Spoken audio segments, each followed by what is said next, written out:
రాసిన పత్రిక 3వ అధ్యాయము 20వ వచనము. పౌరస్థితి అంటే శాశ్వత కాలము, జీవిత కాలం. మనం ఉండాల్సిన స్థానం ఎక్కడుందంటే మన పౌరస్థితి భూమి మీద లేదు. భూమి మీద అని చెప్తున్నాడు ఇక్కడ. అందుకనే చచ్చిపోతున్నాం మనం. అర్థమవుతుంది మీ సీక్రెట్? మీరు ఎందుకనే చచ్చిపోతున్నారంటే భూమి మీద మనకి నివాసం లేదు. మన పౌరస్థితి ఇది కాదట. దేవుని మాటలు వింటున్న వారులారా చాలా జాగ్రత్తగా వినండి. ఇది సమాజానికి అర్థం కాని మాటలు ఇవి. ఈ లోకం మీద మమకారం పెంచుకున్న వాడికి అర్థం కాని మాటలు ఇవి. ఈ లోకమే శాశ్వతం అనుకునే వాడికి అర్థం కాని మాటలు ఇవి.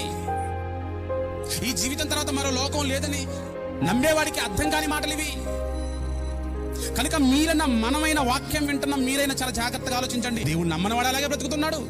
దేవుని నమ్ముతున్నామని ప్రతిరోజు వర్షిప్కి వచ్చి ప్రతి ఆదివారం ఆరాధనకి వెళ్తున్న వారు కూడా ఈ విధంగానే. ఈ మాట మీద నమ్మకం ఉందా క్రైస్తవుడికి? మన పౌరస్థితి ఎక్కడుందంటమ్మా? ఎక్కడుంది పౌరస్థితి? పరలోకం అండి. మనది నివాసం, శాశ్వత నివాసం.